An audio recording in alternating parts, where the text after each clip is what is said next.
রয়েছে ডালের বড়ি। তেলের ওপর চলে গেল শুকনো লঙ্কা আর পাঁচফোড়ন দিয়ে সবজিগুলো কিন্তু তেলের ওপর দিয়ে দিচ্ছি আমি। কাঁচা লঙ্কা চেরাও রয়েছে, এর মধ্যে রয়েছে আলু, বেগুন, শিম, মূলো আর ফুলকপি দিয়ে ভালো করে সবজিটাকে কিছুক্ষণ কষিয়ে নিচ্ছি আমি। কি বানাচ্ছি আমি তো তোমাদের সাথে সবই রেসিপি শেয়ার করতে থাকি। দিয়ে ঢাকনা চাপা দিয়ে খানিকক্ষণ একটু কুক করে নিয়েছিলাম। এর মধ্যে কিন্তু আবার নুন হলুদও আমি অ্যাড করে দিয়েছিলাম। দিয়ে এবার আমি দিয়ে দিচ্ছি ধুয়ে রাখা কুচিয়ে রাখা পালং শাক।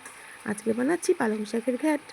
তো এবার কিন্তু আমি আর ঢাকনা দিয়ে চাপা দিয়ে রাখবো না, এটাকে একদম ঢাকনা চাপা ছাড়াই কিন্তু আমি রান্না করব। কেন বলো তো, পালং শাকের তো একটা জল ওঠে, আর সবজিটা যেহেতু একটু মজিয়ে নিয়েছিলাম আমি, আর পালং শাকের জলেই কিন্তু সবজিগুলো ভালো করে সেদ্ধ হয়ে যাবে।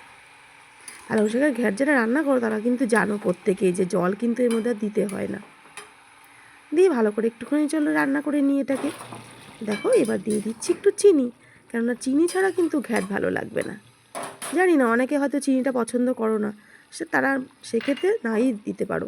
এখন তো অনেকের অনেক হেলথ কনসিয়াস হয়ে গেছে, আর নানান রকম সমস্যাও লোকের শরীরে এখন আছে। এবার দিয়ে দিচ্ছি ভেজে রাখা ডালের বড়িগুলো, দিয়ে এটাকে মোটামুটি আরও 5 মিনিট ভালো করে কুক করে নিচ্ছি। চলো, পালং শাকের ঘ্যাট কিন্তু গরম ভাতে যেমন ভালো লাগে তেমনি কিন্তু রুটি দিয়েও ভালো লাগে। আর শীতের সময় তো পালং শাকটা অ্যাভেলেবেল থাকে, তো এই সময় কিন্তু পালং শাকের ঘ্যাট খেতে ভালোই লাগে। তো দেখো তোমাদের সাথে গল্প করতে করতে রান্নাটা কিন্তু হয়েই গেল আমার। এবার শাকে তো একটু জলো ভাব থাকে, তাই আমি একটুখানি ময়দাগুলো কিন্তু সামান্য দিয়ে দিলাম। আর চলে গেল একটুখানি ধনেপাতা কুচি। ময়দাটা দিলাম কেন বলো তো দেখি, পালং শাকের একটা জলো জলো ভাব থাকে, সেই জলো জলো ভাবটা যাতে না থাকে তার জন্য কিন্তু সামান্য একটু ময়দাগুলো আমি দিয়ে দিলাম, যাতে একটু আঠা আঠা হয়। আর ধনেপাতা তো দেবই, এই সময়টা ধনেপাতাটা সিজনে অ্যাভেলেবেল থাকে। আর পালং শাকের ঘ্যাটে কিন্তু ধনেপাতা দিলে ভালোই লাগে। যারা তোমরা রান্না করো তারা কিন্তু জানো রেসিপি। তো আমি যেভাবে রেসিপি রান্না করি সেটাই তোমাদের সাথে শেয়ার করলাম আর কি। তো চলো, তোমাদের সাথে গল্প করতে করতে ঘ্যাটটা কিন্তু রান্না আমার হয়েই গেল। গরম ভাতে কিন্তু দারুণ লাগবে। কেমন লাগলো রেসিপিটা আমাকে কিন্তু অবশ্যই কমেন্ট বক্সে তোমরা জানাতে ভুলো না বন্ধুরা।